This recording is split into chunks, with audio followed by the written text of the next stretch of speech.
مرکز کی چھاؤں میں سجدے، کہیں مرنے والے کے پاؤں میں سجدے، اشاروں میں سجدے، نگاہوں میں سجدے، یہاں اور وہاں خانقاہوں پہ سجدے، یہ قبہ پرستی کے پامال سجدے، مزاروں پہ جا جا کے ہر سال سجدے، مزاروں پہ جاتے ہو بہرے سفارش، جو خود سو چکے کیا سنیں گے گزارش، جو مائل بخوابے اجل ہو چکے ہیں، لحد میں جو آرام سے سو چکے ہیں، جو کروٹ بدلنا نہیں جانتے ہیں، انہیں آپ مشکل کشا مانتے ہیں، جو کروٹ بدلنا نہیں جانتے ہیں، انہیں آپ مشکل کشا مانتے ہیں، اس زندہ رب کو پکڑیے جو آپ کی گفتگو کو سنتا ہے، آپ کی ہر زبان کو سمجھتا ہے۔ آج علماء سے پوچھئے بغداد میں بسنے والے پیر عبد القادر جیلانی رحمت اللہ علیہ کی اپنی مادری زبان کیا تھی، آپ کو علماء بتائیں گے۔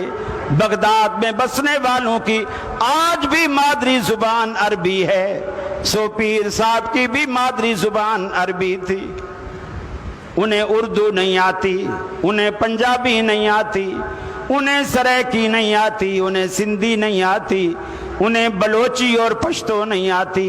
انہیں انگریزی نہیں آتی۔ آج دنیا بھر میں پھیلے ہوئے ان کے مرید اپنی اپنی بولی میں جب پیر عبد القادر جیلانی کو پکارتے ہیں، وہ تو عربی کے سوا کچھ جانتا نہیں، اور آپ سرائکی کے سوا کچھ جانتے نہیں، پیر جی تک اپنا مدعا پہنچائیں گے کیسے؟ ایک رب کی ذات ہے، آج دنیا میں گونگا بھی رب العالمین سے خر خر کر کے کچھ مانگے، اللہ رب العالمین اس کی خر خر کے مطلب کو بھی سمجھتا ہے۔ اور دنیا کے جتنے پیر فقیر آپ بنا لیں گے، ان کے سونے کے اوقات ہیں، ان کے کھانے پینے کے اوقات ہیں، ان کے واش روم میں جانے کے اوقات ہیں،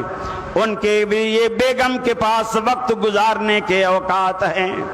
دوستوں کے پاس بیٹھنے کے آرام کے وقت کے سارے اوقات ہیں،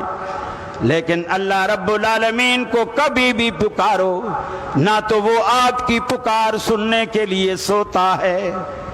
نہ آپ کی پکار سننے کے لیے کبھی کھانے میں مصروف ہوتا ہے۔ وَهُوَ يُطْعِمُ وَلَا يُطْعَمُ، ارے ساری کائنات کو نعمتیں کھلاتا ہے مگر خود کھانے سے پاک ہے،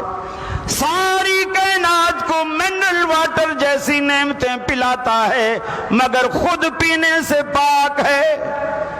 ساری کی ساری کائنات کو رات بھر میٹھی نیند سلاتا ہے مگر خود سونے سے پاک ہے،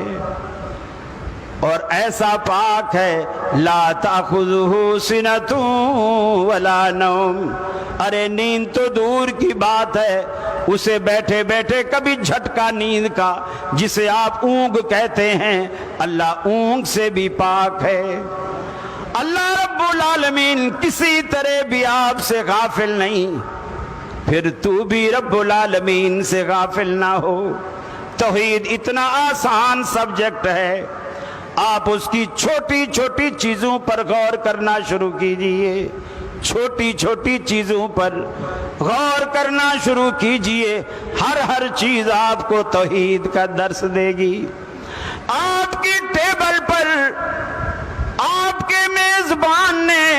ایک گلاس ناشتے کی ٹیبل پر دودھ کا رکھا ہے، آپ نے ہاتھ میں پکڑا، ہاتھ میں پکڑنے کے بعد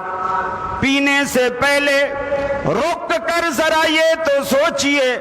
آپ کے ظرف میں آنے والا یہ سفید اور شفاف، یہ ٹھنڈا اور میٹھا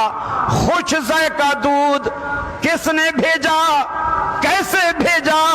فرمایا وَإِنَّ لَكُمْ فِي الْأَنْعَامِ لَعِبْرَةً نُسْقِيكُمْ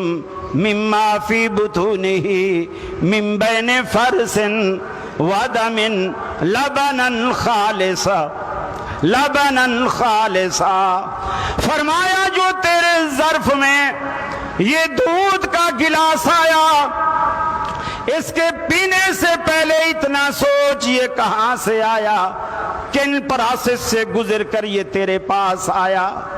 تیری بھینس کی رنگت کالی، چارے کی رنگت ہری، گوبر بدبودار، پیشاب بھی پیلا اور بدبودار، خون سرخ، من بین فرس ودم لبنن خالصا، انہی پروسیس میں سے گزار کر خون کی نالیوں سے، جن راستوں میں گوبر بھی موجود ہے، خون بھی موجود ہے، انہی راستوں میں سے دودھ شفاف تمہارے لیے نکالنے والا کون؟ صادق آباد والو اونچا بولو، یہ خالص اور شفاف دودھ تمہیں پلانے والا کون؟ اللہ رب العالمین کی اکیلی ذات، اس میں خون کی سرخی کو بھی شامل نہیں ہونے دیتا، گوبر کی بدبو کو بھی شامل نہیں ہونے دیتا، بھینس کی سیاہی کو بھی شامل نہیں ہونے دیتا، پیشاب کی پلاہٹ کو بھی شامل نہیں ہونے دیتا،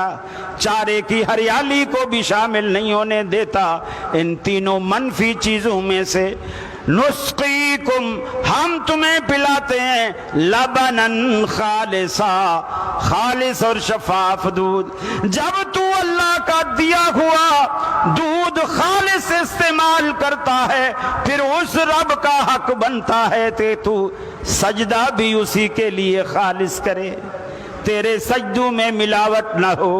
تیری بندگی میں ملاوٹ نہ ہو، تیری دعاؤں میں ملاوٹ نہ ہو۔ آنکھوں سے ندامت کے اشک جاری ہوں، رب العالمین سے رات کے سناٹے میں اتنا کہہ دیجئے الہ العالمین، اگر تو مجھے نہیں دیتا اپنے در کے سوا مجھے کوئی در تو بتا، اگر تجھ سے نہ مانگوں تو پھر کہاں سے مانگوں؟ پھر دیکھیے رب العالمین کی رحمتوں کی برکھا آپ پر کیسے برس